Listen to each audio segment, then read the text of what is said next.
topic. So, absolute value. You'll see it denoted, fancy word is written as this. Two straight bars. I'm going to try to play it so it's a little easier. They act like brackets. So you'll see them on the ends of things. Down here you see it again. Straight bars around the 3. You would call that the absolute value of x, or the absolute value of 3. So if I wrote something like this, it would just be the absolute value of y. The absolute value is a really, really simple thing. All it means is the positive. So if I give you the absolute value of 3, it's actually just equal to 3. Because 3 is already a positive, so the absolute value of it is still positive 3. If I give you negative 3 over here, I'm going to go absolute value of negative 3. Absolute value means make it a positive. The absolute value of negative 3 is just 3. So it switches anything from negative to positive. You treat it like brackets, so you deal everything inside the absolute value first, and then work your way out. Really easy, really quick idea. You're only going to see a couple questions on it on your unit test, but they should be almost gimme type questions. So if we look at this down here, you see this number line? They haven't actually written numbers on it, they just put 0 and then count it out. We'll call 1, 2, 3, 4, 5, 6, and so on. Negative 1, negative 2, negative 3, negative 4, and so on and so forth. If they gave you a number line like that, they said, mark on it the absolute value of negative 3. Where would you go? Would you be right here?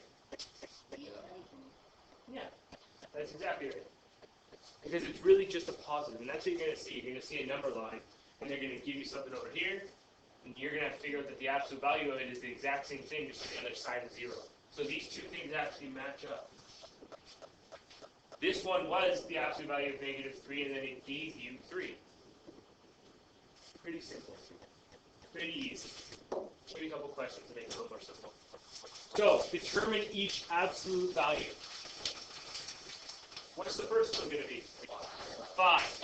Absolute value just means make it a positive. What's the next one? 7.8. What's the next one? 3.11. Yeah, it's still the same. Next one's a bit of a trick. Absolute value of 0. Still 0. It's no trick. Looks a little scary. Nothing to it, but still just 0. The next one, what is it? Still 6 1/3. I took a math course. In university, I was a math major. And then I dropped out of being a math major because it was awful. Anyway, I did like my whole degree in math and then decided I didn't like it and I quit. So all the profs knew who I was. And they offered a really easy math course that they recommended people who were about to teach elementary would take. So it had really basic stuff like adding and subtracting. And I took that course and the prof on anatomy, she's like, you're not allowed in this course.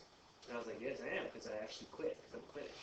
Anyway, the very first test was adding and subtracting, and I was like, gonna nail it. So they write out all these numbers. So she gives us an equation. It's like 6 1/3 plus 2 1/2 minus 9 and 3/4. So me, in the math page that I was, knew that this meant 6 times 1/3. So you take 1/3 of 6, make it 2.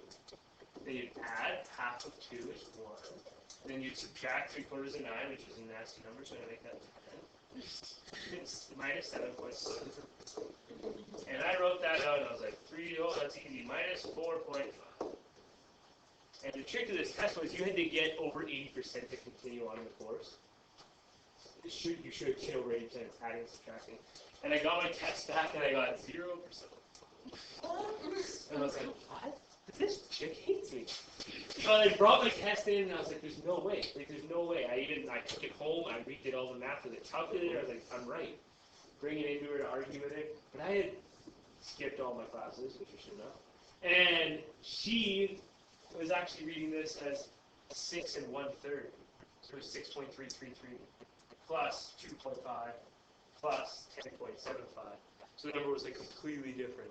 And I failed the very first test. And she just, you know, so smart. That's what I don't skip school. Okay, back.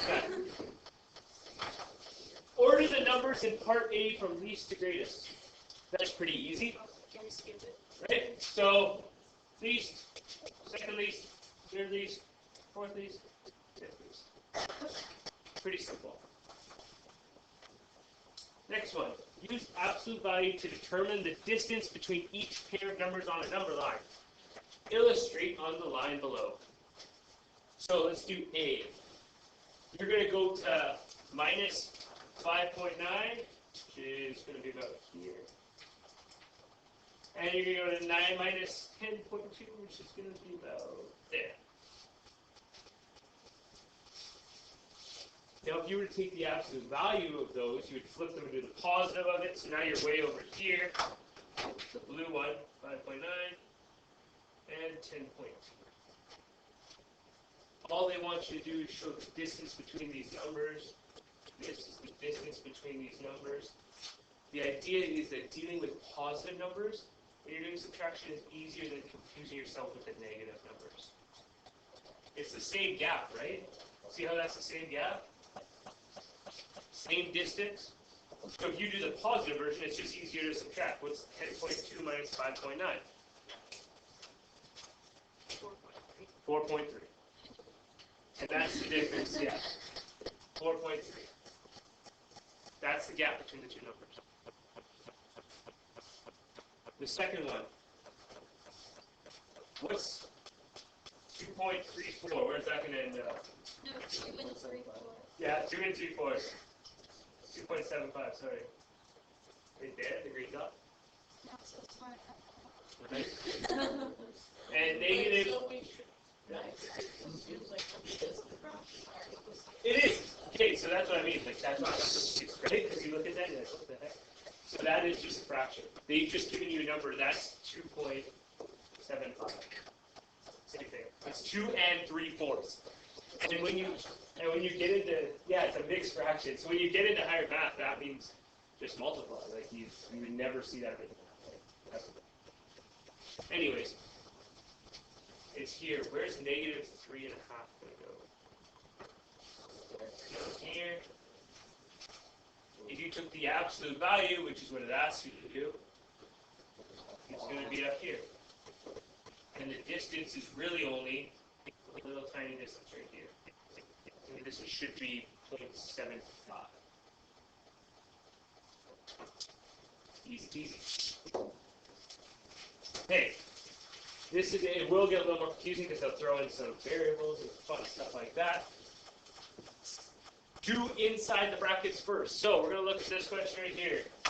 Absolute value sign counts as brackets. So we finish what's inside of it first. So it's going to be 100 minus 32 is 68 minus 2 absolute value of negative 1.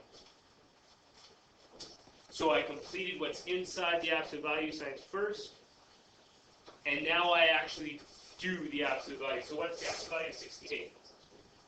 Still 68. Minus 2, what's the absolute value of negative 1? 1. So 2 times. Isn't that the same difference too? The 2 is outside of the absolute value sign. How do you do it? Okay. Right. So treat those absolute value signs like brackets. See how we solved what's inside of it first? And then it said take the absolute value of negative 1, which is just 1. So now we have 68 minus 2 times 1. They treated brackets. What do brackets mean in math? Multiply. So if I gave you 2x. But then the 68 is Okay.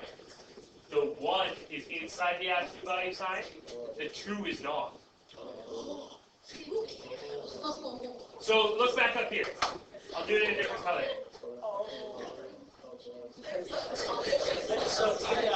Wait, I'm going to clarify.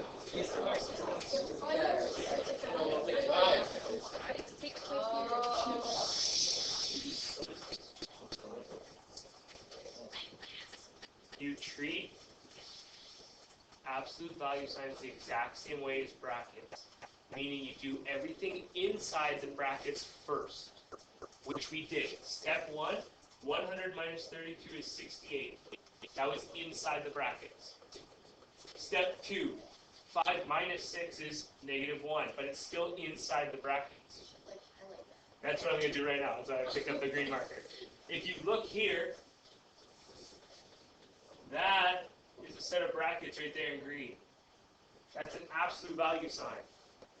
Just like this one over here is an absolute value sign around the 68. So then when you go to the next step, you solve what the absolute value is. What is the absolute value of 68? Still the 68. What is the absolute value sign of -1? Just +1. And you still treat it as brackets, which would have just meant multiply. Maya. Treating like brackets, I spent 68 times. Distributing it in, you want to distribute the 2 in? No, like, why is it -2 times 68? Because those are brackets. Yeah. So it's the same way as if we did this right here. Hey, it's a good question, and you like 6 you have it, so listen. If you had brackets right here, actually, this is a little bit longer question. So it's going to be 2 times 3x minus x. If someone gave you that question, first thing you'd do is simplify inside the brackets. So now you'd have 2x. And what you've always done before is distributed it in, right? What is distribution? It's just multiplication. You've always been doing it this way. You've just never seen it. This is the same thing as... Yeah, like times -2.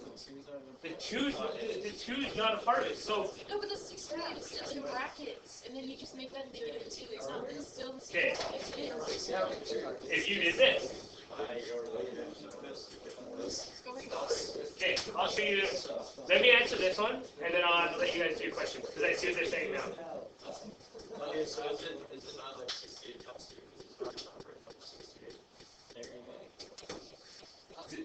Sorry. Okay. Second hypothetical. We're going to use brackets to make this life easier.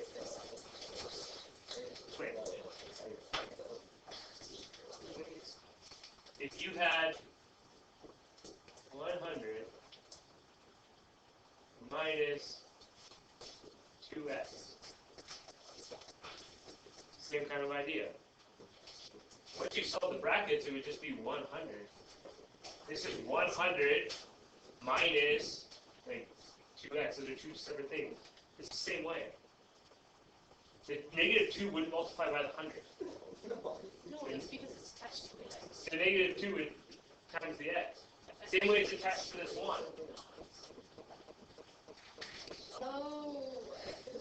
Does that make sense? Yes. I got You're reading it left to right the same way you would anything. If this -2 was over here, you would multiply it.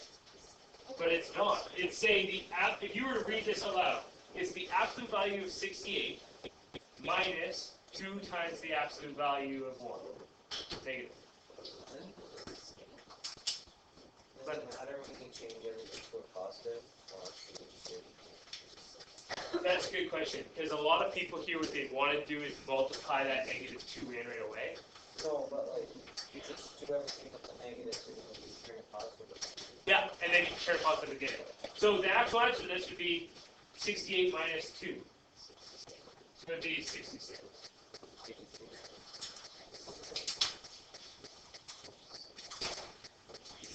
Ryan, do you need to be moved? No, I was trying to. Okay, well, turn around the desk. You've been facing that way almost half the lesson. Come up here. That's okay. Another question? Hey, if you're doing a question like this, you have a statement and it says when x equals -3. You substitute x equals -3 in for x.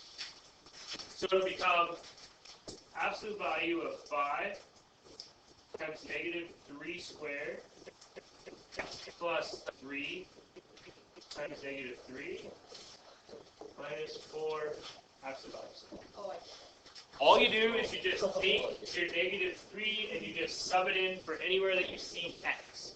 Basically, they've said x is -3. If we keep going, it's the absolute value sign of 5 times 9. Everyone's okay with that? -3 squared. 45 plus, that's going to be a minus because that's a -3, minus 9 minus. Yeah. Why are those absolute values something there? Why? In this case, it won't make a difference, right? 45 minus 9 is 36. Minus 4 more, 32. And when you take the absolute value of 32, it's still just 32. You would, that's a good question. You would resolve the absolute value sign, so they would go away. It would be like if you had 1 squared, you would just write 1. Same idea. The absolute value sign goes away. Yeah, it wouldn't really matter because the absolute value of 32 is still going to be 32. You wouldn't see it with the absolute value sign still. They would take them out. Okay, the next 3 slides. You should, that's good. That took them out. All they're trying to show you is that the absolute value sign is the same idea as squaring something and then square rooting it. So you take a negative, you would square it to make it positive, and then square root it to get rid of that thing. If that makes sense, that's fantastic. If that doesn't make sense, not a big deal. You're not going to get tested. That's why I deleted this slide off. But if that makes it more sense to you, that absolute value sign is the same idea as squaring it and then square rooting it, that's cool. So Julie's like, oh, that makes sense. If that makes sense, that's good. Not it.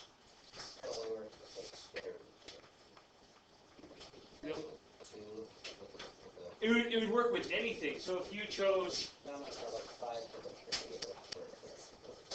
Oh, right. Yeah. It would have to be squared. Yeah. No, because it would still be a negative. So if you cube rooted a negative number, it would still be negative. That's why they use squares as their example.